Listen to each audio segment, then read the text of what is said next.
Hi everyone, we're inside the Friary, and I have a little problem today, is I burned my habit. I caught on fire a couple of weeks ago, and I need to get it fixed. So today we're going to take a look at our sewing room, and in the sewing room is where our habits are made, where they're fixed, where we also make vestments and things like that. And Father Paschal is going to tell us all about it. He's in charge of the sewing room. It's one of his many duties. It's also a hobby of his too. So let's go talk to him. Hey, Father. Hi, Father Leonard. Look I burned my habit, man. That is crazy. You think wow. you think you're gonna help me out?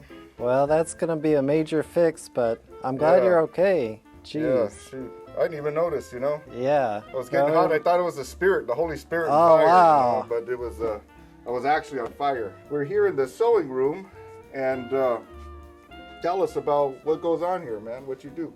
Right. So we have a really wonderful sewing room. I have a big sewing table here for all the habits. So every one of the friars, we all get 2 habits, and then of course if we burn one we might get another one, but and of course over time we'll wear them out, but they'll usually last a few years. And so I have some helpers here. Over the years we've had different people helping us make habits, and so I don't usually make them. I mean, I can, but I help them in their work, and then we also do many other things. But let's see right here. So this is a cutout for Father John Paul's getting ready for a new habit right here. And so we have about 12 pieces in our habit. And our habit it's kind of a mix. We had a Capuchin that helped us design our habit, but a kind of mix between a Capuchin and conventional habit, but with the emblazoned with the monstrance, where we do the embroidery as well. It's machine embroidered wool. But we have all the pieces. We'll cut them all out, and we have this nice little roll here. So we can just roll it out on the table, and now with my nice big table, I can roll it all the way down and cut the whole thing all at once. So that's really nice. But it'll take about 3 or 4 days to cut the habit out. We finish all the pieces off and then start putting it together. So it's like a big puzzle. So they say you don't make a habit for a friar, you build one, because we're pretty rough on our habits, and then you get to learn. Some of the friars wear theirs out a little quicker than others, and different the different things that we have, because we're all, of course they're all custom, and we're all a little different. But so habits is certainly the main thing we do here, but we also do a lot of other sewing. So we have liturgical sewing, and the biggest thing, literally the biggest thing we do, is altar cloths.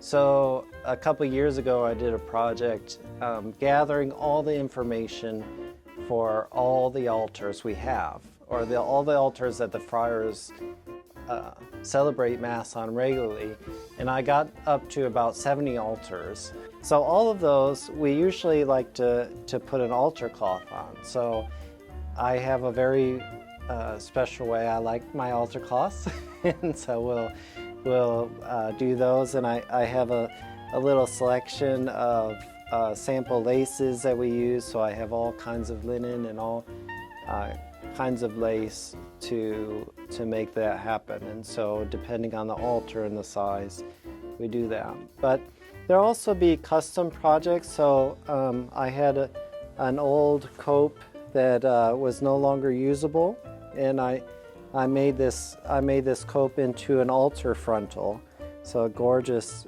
gold frontal. So that sometimes you see it where it'll hang down in front of an altar, and really beautiful, especially for Corpus Christi, of course, something gold and beautiful like this for our Lord.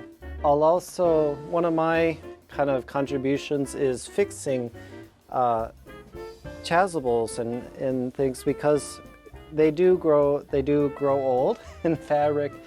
Fabric is not forever. I wish it was, but I'll do repairs. So we had the shoulders ripping out on this, and so I was supposed to finish this a long time ago, but I still have to finish this project. But we definitely have a lot of repairs, not just of habits, but also liturgical repairs, because something, when it's really beautiful, of course, we want to maintain it as best we can. I've also done a few Chasables, custom designed Chasables. So I just did this for the Filipino Day. We had, in the Philippines, they're celebrating 500 years of Christianity.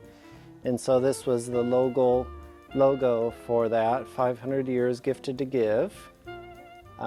And we had a beautiful Mass at the Shrine of the Most Blessed Sacrament. And then this is another vestment that I designed that with the Immaculate Heart, and this was for a community that's close to us, the Leaven of the Immaculate Heart of Mary, and this is their logo. So this was for a big celebration for them for their vows. So it's very gorgeous. So I have this saying with sewing. The first lesson of sewing is sewing straight lines, and the second is about ironing. So over in this section we have our serger, so making sure all the stuff's right. This little guy here, he helps us fit and hang habits to make sure they're fitting right, but then we certainly do a lot of ironing in the sewing room. So you just need to press those, especially in linens and stuff, we just press it nice and crisp. And then we have a whole bunch of patterns. So we're not going by memory. We have some patterns, of course. Over the years, we put some notes on them and things to really help us remember how to make the habits right, because we want them comfortable. So over here we got our sewing machines. So we have our favorites, ones we use, but we'll kind of switch around on our sewing machines. And then I have a little gallery here of some of our community, and the Poor Clares of Perpetual Adoration, and the Sister Servants, the Eternal Word, they're close to us. So some nice pictures with nice habit shots. And then we got Mother Angelica right here, a foundress of our community, and of course St. Francis and St. Clare. And there's a rich history, of course, of habits in the Franciscan tradition. And Francis, actually, he used to give away his habit pretty regularly, where they had to put him under obedience not to do it anymore, because he'd see someone, poor, that didn't have, proper clothing, and so he'd be giving it away. And then the habits we have several habits that were his, were very patched, so we'll do a little bit of patching, but at a certain point, we'll get a brand new one. So yeah, is this gonna get a patch here? the problem is this is a brand new habit. So if it was, so we're gonna do our best to replace. I think we'll be able to replace that whole back section. So thanks be to God you weren't hurt there with that. But so all this and more. So it's a nice little hobby, and of course it serves my friars, my brothers of friars, and our Lord, of course, in the many liturgical roles. So. Well, we really appreciate what you do here. You put a lot of time and hard work, and you have many other duties. This is just one of them. And you do a great job in everything you do, Father Paschal. And we thank you for showing us around, and our viewers thank you. We thank you for watching, and please like, comment, share, subscribe, tell all your friends about this. We weren't doing Inside the Friary for a while, but now we're back. Okay, so keep watching. So would you like to close us out in a blessing, good Father? Sure. May Almighty God bless and keep you, the Father, and the Son, and the Holy Spirit. Amen.